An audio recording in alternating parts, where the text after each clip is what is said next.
The reason why lowering the friction is so important is, for instance, if this university wants to collaborate with a Japanese university, in the past you would go in their licensing office, and this licensing office would negotiate a contract to share a curriculum or to share data. Usually when libraries were collaborating with other libraries. And also the problem that has happened is in the US particularly, but generally on the Western world, the cost of academic journals continues to rise. And they're not using the digital technology to share the academic work so much. So there's kind of a digital divide now, starting everywhere from scientific research to case studies and things like this. And more the universities and also the funding, granting organizations have realized that it doesn't really make sense for copyright to be the reason why teachers and researchers can't collaborate with each other. And there was an announcement copyright perspective, and we were chosen as the group to try to organize the technology and the code around it. Unfortunately, we have so far no one in the Arab world. We have 50 jurisdictions, but they're mostly in Asia and in the Western world, in the West. And we have a MOU with you in Jordan, and we also have a MOU with the Library of Alexandria in Egypt, but they're further behind. So Jordan will be the first official license, and we are just working. We have one in South Africa, and we're working right now in Africa, but we're trying very hard now to create this infrastructure. And once this infrastructure is created, the Hewlett Foundation in the United States is leading a great deal of the funding towards creating open educational courseware. One, at an academic level, a kind of global body of knowledge that we all share. But it's also very important, we find, for cultural understanding, because it allows the students and the teachers to collaborate directly without going through all kinds of the legal protocol that exists right now that are becoming barriers between institutions. And so we're right now creating a portal for teachers and institutions to understand how to use copyright, what copyright means, and so on. We're creating a search engine to help find materials. So we will work together to try to create a library that is completely open and global.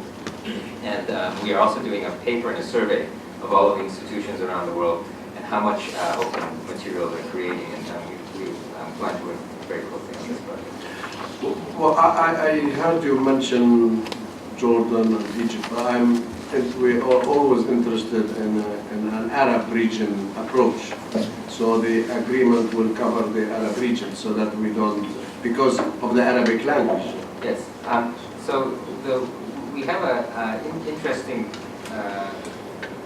system that we use. We are doing it by jurisdiction, and we have a team in each jurisdiction. And currently, I think the MOU we have is first for Jordan. It will become the reference for the Arab world, but we will need to try to find a team in each of these regions, and I would like to speak to you maybe this evening about helping with each region. But we find that, for instance, even in the United States, we have a separate agreement with the university in Puerto Rico, because they have a slightly different copyright law than the United States, even though they're a protectorate.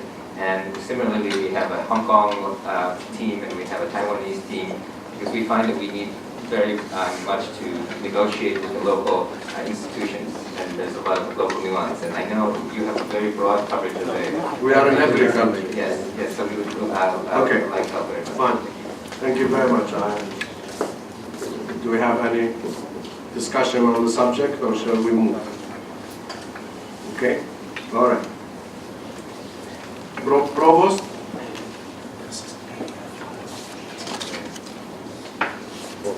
London. Yes. Yeah. Would you like to introduce the topics of our planned cooperation? I want, because we have here also our professors, so they can, and the dean and the president. We have our president of the university. And we met yesterday and discussed all of this idea of what we're talking about in terms of the master's degree program. The key to the program is the fact that the MBA degree will be an MBA in information technology. And in the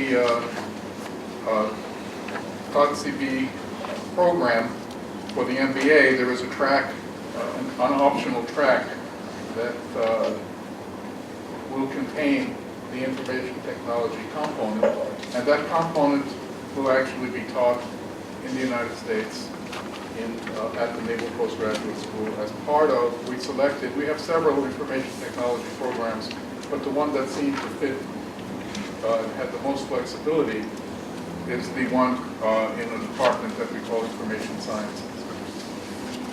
And I got your email today, and I responded to it. Yes, you did. And it's great news that we have now the official approval of the Naval Postgraduate School. You're right, Walter. The days just seem to Friday flow. and Monday. Monday.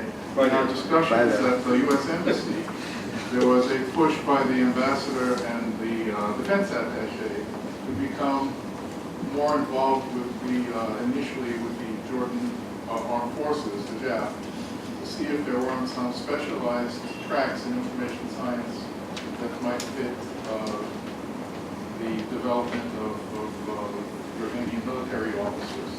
So that's a possibility. There are also, I learned also recently, thanks to some efforts on Walter's part and some folks in Monterey, that if we proceed through the proper channels, that Jordanian civilians will be allowed to study at the Naval Postgraduate School, even though they're not members of the government or members of the military. So that means a little more. There is a path, as in all governments. There is a path. So you accept the student job? We can probably take in civilians as well. Of course, the path means that someone has to navigate. There will be alligators, there will be swamps, there will be the usual government and academic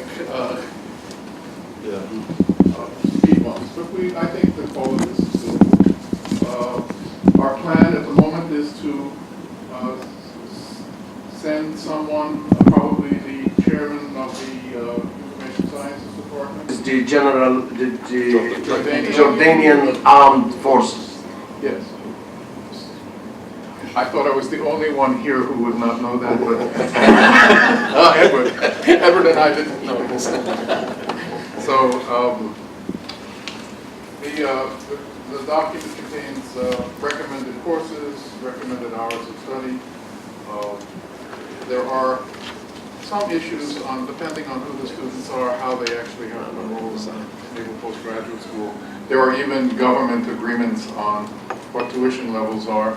I have put in the tuition level on a per quarter unit basis that may or may not work with the government agreements. We just have to see. This is a very prestigious school, out of which many leaders in the world, in the US of course, and in the world, out of which they graduated. So we're very delighted. One thing we discussed is the preparation for a PhD. We would like to have one doctorate program. So again, we are looking at one of your PhD programs which we can implement as is. We don't want to reinvent the wheel.